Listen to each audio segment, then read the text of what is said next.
इस जगत में ध्यान की जितनी भी प्रक्रिया बनी है वह केवल मनुष्य को वर्तमान में लाने की एक प्रक्रिया है। अक्सर ज्यादातर लोगों के पास एक ही प्रश्न होता है कि ध्यान करने से उन्हें क्या मिलेगा। आखिर ध्यान करने से उनके जीवन में किस तरह का लाभ हो सकता है। ध्यान हमारे जीवन को किस तरह से परिवर्तित कर सकता है। हमारा मन तो सदा ही अतीत और भविष्य की चिंताओं से घिरा रहता है। हमारे मन के अंदर सदा ही यह भ्रम होता है कि हम और यह संसार दोनों ही अलग अलग हैं। मन सदा ही हमें विश्वास दिलाता है कि इस संसार में तुम खाली हाथ आए हो। इस संसार में बहुत सारी चीजें ऐसी हैं जिन्हें तुम पाकर संपूर्ण हो सकते हो। और मन का यही भ्रम व्यक्ति को पूरा जीवन संसार में कुछ न कुछ पाने के लिए भगाता रहता है। जीवन की इस भागदौड़ में उसे तरह तरह के दुखों का सामना भी करना पड़ता है। मन की ऐसी स्थिति को हम द्वैत की स्थिति कहते हैं। मन की इस अवस्था से बाहर निकलने से हम अद्वैत में आ जाते हैं, अर्थात वर्तमान में आ जाते हैं। जिसे वर्तमान में एक बार ठहरना आ गया वो अपने जीवन में हमेशा सुखी रहेगा। परिस्थितियां चाहे जो भी हो उसे कभी दुखी नहीं कर सकती हैं।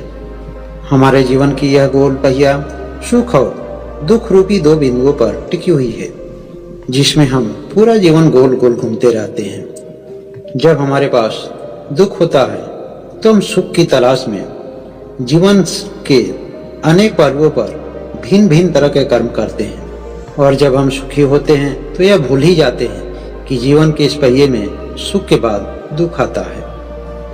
सुख और दुख के गोल चक्कर से बाहर निकलने के लिए ध्यान से उत्तम कोई और दूसरा तरीका भी नहीं है। एक बार एक युवक बुद्ध के पास आता है और कहता है कि हे बुद्ध, मैं अपने जीवन से बहुत ही निराश हूँ। मुझे अपने जीवन में बहुत दुख है। क्या आप हमें कोई ऐसा रास्ता बताएंगे कि मुझे उन दुखों से मुक्ति मिल सके। बुद्ध उस युवक से कहते हैं, तुम्हें क्या दुख है। वह कहता है कि मेरी उम्र अभी कोई ज्यादा नहीं है, लेकिन मैं सोचता हूँ कि जब मैं इतनी सी उम्र में इतने से दुखों का सामना कर रहा हूँ तो आगे चलकर मेरे पास और किस तरह के दुख आएंगे और कितने दुख आएंगे। और यही सोच सोच कर मैं परेशान रहता हूँ। तब बुद्ध उस युवक से कहते हैं कि क्या तुम्हें अपने दुख दिखाई दे रहे हैं। तब वह युवक कहता है कि हाँ, मैं अपने दुखों को ठीक ठीक से देख पा रहा हूँ। कृपा करके आप मुझे कोई ऐसा रास्ता बताइए ताकि मैं अपने दुखों से मुक्त हो सकूं। तभी अचानक एक बौद्ध भिक्षु वहां आता है और बुद्ध के कान में कुछ धीरे से कहता है। बुद्ध उस युवक से कहते हैं कि चलो, आज मैं तुम्हें एक ऐसी जगह लेकर चलता हूँ जहाँ पर तुम्हें अपने सारे प्रश्नों के उत्तर मिल जाएंगे। तुम्हें कुछ भी बताने की जरूरत नहीं पड़ेगी। और उसके बाद बुद्ध उस युवक और अपने भिक्षु के साथ एक घर में प्रवेश करते हैं, जहाँ पर एक चारपाई पर एक बीमार बुजुर्ग लेटा हुआ पड़ा है। बुद्ध को देखते ही वह वृद्ध आदमी अपना हाथ जोड़ लेता है और कहता है कि हे बुद्ध, मैं धन्य भागी हूँ कि आपने जीवन के इन आखिरी क्षणों में अपना दर्शन दिया। मुझे नहीं मालूम कि मेरी सांसें और कितनी देर तक मेरा साथ देंगी, लेकिन उससे पहले मेरे मन में कुछ सवाल हैं। मैं चाहता हूँ कि मैं अपने जीवन को छोड़ने से पहले इन सभी प्रश्नों के उत्तर आपसे जान सकूं। हे बुद्ध, इस समय मुझे अपने बचपन के दिनों की बहुत याद आ रही है। एक ऐसा बचपन जिसमें न कुछ पाने की चाहत, न कुछ खोने का भय होता था, न किसी तरह की कोई चिंता होती थी और न ही कोई फिक्र होती थी। पूरा दिन मस्ती में गुजरता था। खेलते खेलते सुबह से शाम हो जाती थी, पता ही नहीं चलता था। इस बात की कोई परवाह नहीं रहती थी कि क्या खाना चाहिए और कैसे खाना चाहिए, क्या पहनना चाहिए और कहाँ सोना चाहिए। जो मिल जाता था खा लेते थे, जो मिल जाता था पहन लेते थे, और जहाँ सोने को मिलता था सो जाते थे। किसी बात की कोई चिंता नहीं रहती थी। कभी कभी तो पूरा दिन दोस्तों के साथ मौज मस्ती में गुजर जाते थे। उन दिनों का आनंद आज भी मुझे अच्छी तरह से याद आ रहा है। कभी कभी तो फुटबॉल खेलते हुए हम लोग पूरे दिन गुजार लेते थे। जब कभी कभी गांव से दूर के गांव में मेला लगता था तो हम लोग एक साथ मौज मस्ती करने जाते थे और देर रात तक घर आते थे। हमारे पिताजी अक्सर यही कहा करते थे कि तुम गांव के और लड़कों की तरह पढ़ने में तेज क्यों नहीं हो। आखिर तुम्हारे अंदर यह समझदारी कब आएगी। तुम्हें आगे चलकर कुछ बड़ा करना है। तुम्हें बहुत सारी जिम्मेदारियों का बोझ उठाना है। अपने पिताजी से और घर के बड़े बुजुर्ग और समाज के बड़े लोगों से हमारी सोच दबकर एक नई दिशा में परिवर्तित होने लगी। मैं अपने जीवन के सफलता के रास्ते पर आगे तो बढ़ने लगा, लेकिन मेरी बचपन की खुशियां धीरे धीरे लुप्त होने लगी, क्योंकि बचपन की खुशी से सफलता और असफलता का कोई मतलब नहीं था। मैंने अपने जीवन में कड़ी मेहनत शुरू कर दिया और सफलता की हर सीढ़ियों को पार करने लगा। एक दिन ऐसा आया जब मैं अपने गांव का और उस क्षेत्र का एक बहुत बड़ा व्यापारी बना। मैंने अपने व्यापार से बहुत सारा धन कमाया। मैंने जीवन में जो भी कुछ चाहा वह सब हासिल कर लिया। एक ऐसी अवस्था आई जिसमें पिताजी ने एक अच्छा सा घर देखकर और एक अच्छी सी लड़की देखकर हमारी शादी तय कर दी। मुझे एक सुंदर सी पत्नी मिली और कुछ समय गुजरने के बाद मुझे 2 बेटों की प्राप्ति हुई। मेरा समय बड़ा ही अच्छा से कट रहा था। तभी अचानक मेरे जीवन से मेरी पत्नी को ऊपर वाला ने समय से पहले बुला लिया। मेरे जीवन की वह खौफनाक घड़ी थी जिसमें मुझे असहनीय पीड़ों से गुजरना पड़ा था। मैं अपने जीवन में बिल्कुल टूट चुका था, लेकिन मेरे दोनों बच्चों ने मुझे बड़ा ही समझाया बुझाया।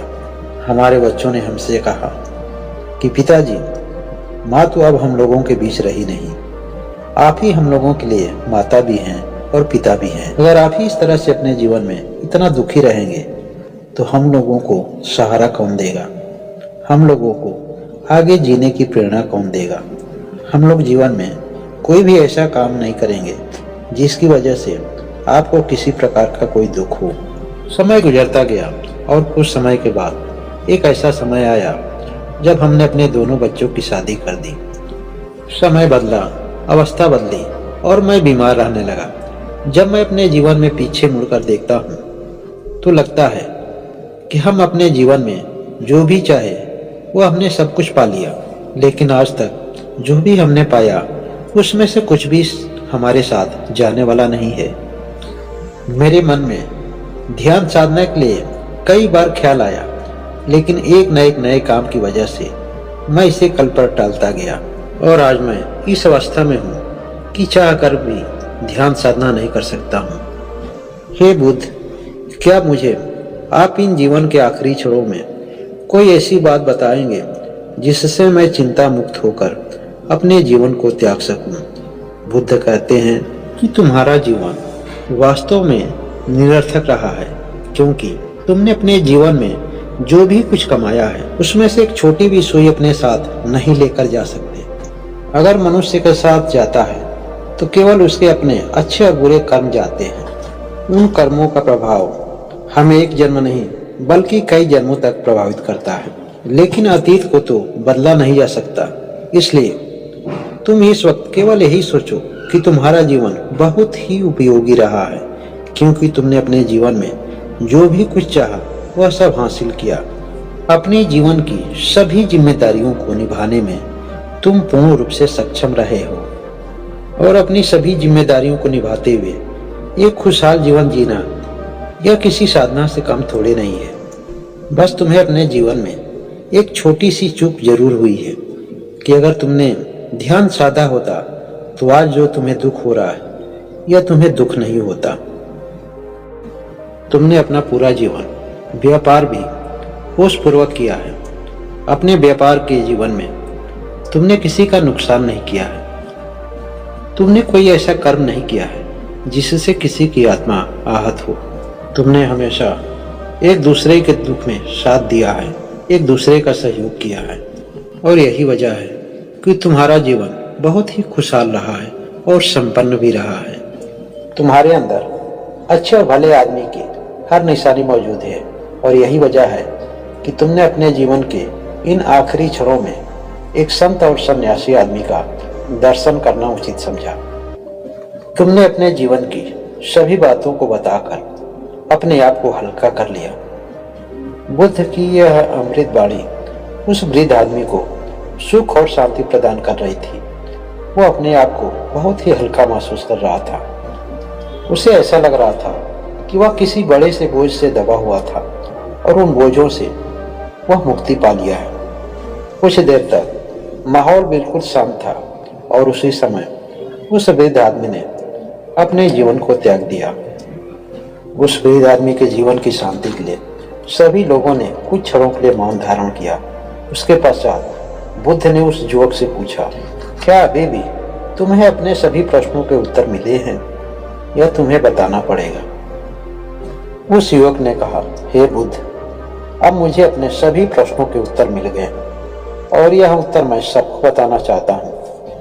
जीवन के जिन उपलब्धियों को पाने के बाद आदमी सुखी हो जाता है और जिन्हें नहीं पाकर वह दुखी हो जाता है, वह कुछ भी साथ में जाने वाला नहीं है।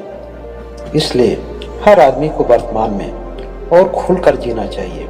आदमी के पास अगर सबसे बड़ा धन है तो उसका स्वस्थ मन है और स्वस्थ तन है। जिसके पास यह धन है वह इस दुनिया का सबसे अमीर आदमी है, क्योंकि यह धन आपको ईश्वर ने दिया है। अपने स्वस्थ मन और अपने स्वस्थ तन के आधार पर हम जीवन में ऐसा कर्म जरूर कर सकते हैं जो हमारे साथ हमारे हर जन्मों में साथ साथ रहेगा।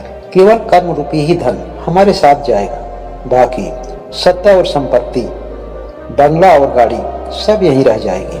हमारे इन सभी विचारों से आप लोग कितने सहमति हैं कमेंट करके जरूर बताएं।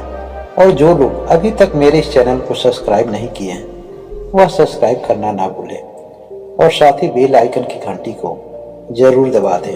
आपका दिन मंगलमय हो, स्वस्थ और आनंदित रहिए, सदा चेतन पूर्ण अवस्था में रहिए।